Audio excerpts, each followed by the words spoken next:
گو کہ ان کے ساتھ رہنے والے اور ان کے ہر گر سے واقف ان کے بھائی راجہ عتیق سرور بھی اس وقت میدان میں ہیں، اور ذرائع کے مطابق نون لیگ راجہ عتیق سرور کو ہی مری کی نظامت کے امیدوار کے طور پہ سامنے لانے کا پروگرام رکھتی ہے۔ اس کے ساتھ مری سے سیاسی تجزیہ نگار راجہ اشفاق سرور مرحوم کے فرزند اسامہ اشفاق سرور کا بھی نام لیتے نظر آ رہے ہیں، لیکن قوی امکان یہی ہے کہ راجہ عتیق سرور ہی نون لیگ کے امیدوار ہوں گے، اور یقینی طور پہ اس وقت مری میں بلدیاتی انتخابات کے حوالے سے راجہ عتیق سرور کے علاوہ نون لیگ کے پاس دیگر کوئی بھی چوائس نہیں ہے، گو کہ اس انتخابات میں انہیں جیتنے کے لیے زیادہ محنت کرنا پڑے گی، لیکن پارٹی کے پاس ان کے علاوہ کوئی بھی دیگر مضبوط امیدوار نظر نہیں آ رہا۔ ناظرین اکرام، نون لیگ کو اس وقت بلدیات میں اور بھی کئی محاذ کا سامنا ہے۔ نون لیگ مری کا ایک ناراض گروپ جو جنرل الیکشن میں سامنے آیا تھا اور اس نے عوام کے سامنے اپنی قیادت کی زیادتیوں کی کلی کھول کر رکھ دی تھی، جس سے جنرل الیکشن میں نون لیگ کو سخت نقصان اٹھانا پڑا۔ ابھی تک اس ناراض گروپ کو منانے کے لیے کوئی کردار سامنے نہیں آیا ہے، وہ کہ یہ ناراض گروپ بلدیات میں اپنی پارٹی کے ساتھ ہی جاتا نظر آ رہا ہے، لیکن کچھ حلقوں کا یہ بھی خیال ہے کہ اگر پی ٹی آئی سردار محمد سلیم خان کو ٹکٹ نہیں دیتی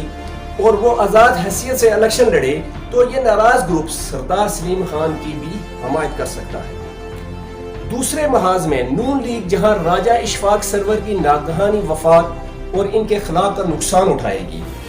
تو وہیں پر شاہد حقان عباسی سے مری کی عوام کی ناراضگی ابھی دور نہیں ہوئی ہے، اور یہ ناراضگی بھی نون لیگ کے لیے نقصان دہ ثابت ہو سکتی ہے، اور یقینی طور پہ شاہد حقان عباسی بھی اس بلدیاتی انتخابات میں سرگرم نظر نہیں آئیں گے۔ ان سب حالات کے باوجود نون لیگ مری کے سرگرم کارکنان دن رات محنت میں لگے ہوئے ہیں، اور وہ ہر ممکن کوشش کر رہے ہیں کہ مری میں نون لیگ کا کھویا ہوا مقام انہیں دوبارہ مل جائے اور بلدیات میں مری کی حکمرانی نون لیگ کو مل سکے۔ لیگی کارکنان کا مری میں ایک مضبوط ڈھانچہ موجود ہے۔ ناراض کارکنان اگر اپنی ناراضگی ختم کر کے پارٹی کی شانہ بشانہ چل پڑے اور پارٹی نے راجہ عتیق سرور کو امیدوار نامزد کر دیا تو نون لیگ بلدیات میں سرپرائز بھی دے سکتی ہے۔ ناظرین، یقینی طور پر بلدیاتی انتخابات میں مقابلہ نون لیگ اور پی ٹی آئی کے درمیان ہی ہوگا، لیکن ناظرین آپ کو یہ بھی بتاتا چلوں کہ اس وقت تحصیل میں کاف لیگ بھی تنظیم سازی میں مصروف ہے، اور جس طرح میں نے پچھلے پروگرام میں بات کی تھی کہ پی ٹی آئی اگر سردار محمد سلیم خان کو ٹکٹ نہیں دیتی تو وہ آزاد حیثیت سے الیکشن لڑیں گے، لیکن باخبر ذرائع ہمیں یہ بھی بتا رہے ہیں کہ کاف لیگ کے بھی سردار سلیم خان سے بیک ڈور رابطے جاری ہیں، اور وہ انہیں پارٹی میں دوبارہ لانے کے لیے سرتڑ کوششیں اپنی طرف سے کر رہی ہے۔ اگر ایسا ہوتا ہے، کاف لیگ سردار سلیم خان کو دوبارہ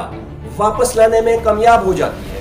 اور سردار سلیم خان کاف لیگ کے ٹکٹ پر الیکشن میں اترتے ہیں، تو پھر مری میں بلدیاتی انتخابات کا نقشہ کافی حد تک بدل جائے گا اور مقابلہ بھی بھرپور ہوگا۔ میں آپ کو یہ بھی بتاتا چلوں کہ مری میں نون لیگ کی سیاسی صورتحال ملک کے دیگر حصوں سے بالکل مختلف ہوگی، کیونکہ جیسے میں نے پہلے ذکر کیا تھا کہ نون لیگ کا تنظیمی ڈھانچہ اس حلقہ میں بہت مضبوط رہا ہے، گو کہ گزشتہ الیکشن میں قیادت کی غلطیوں اور پی ٹی آئی کے سونامی کی وجہ سے انہیں نقصان اٹھانا پڑا، لیکن اب بھی لیگی کارکنان اور لیگی تنظیمیں ملک کے دیگر حصوں سے ہٹ کر مری میں زیادہ مضبوط اور ایکٹیو نظر آتی ہیں۔ لیکن اس کے ساتھ ساتھ نون لیگ کو بلدیات جیتنے کے لیے جہاں پر ناراض گروپ کو ساتھ لانا ہوگا، وہیں پر مری میں عوام سے دوبارہ ہمدردیاں بھی حاصل کرنا پڑیں گی، اور اس کی تیاری ابھی سے شروع کرنا ہوگی، اور سب سے بڑھ کر امیدوار کے چناؤ کے لیے درست فیصلہ لینا ہوگا، پھر جا کر شاید انہیں کھویا ہوا مقام مل سکتا ہے۔ تازہ ترین اطلاعات کے مطابق پاکستان مسلم لیگ نون کی اعلیٰ قیادت کا لاہور میں گزشتہ دن ایک عام اجلاس بھی ہوا ہے، جس میں پارٹی کی سینئر لیڈرشپ نے پارٹی معاملات اور بلدیات کے حوالے سے مشاورت کی ہے۔ اجلاس میں شاہد حقان عباسی اور راجہ عتیق سرور نے بھی شرکت کی ہے۔ اس اجلاس میں یقینی طور پہ بلدیات کے حوالے سے فیصلے کیے گئے ہوں گے، ناظرین اگلے پروگرام میں ہم انشاءاللہ کوشش کریں گے کہ تحصیل مری میں کاف لیگ اور پیپلز پارٹی بلدیات میں کیا کردار ادا کرنے جا رہی ہیں اور ان کا کیا پلان ہے. اگلے پروگرام تک کے لیے سلیم برلاس کو اجازت دیجیے.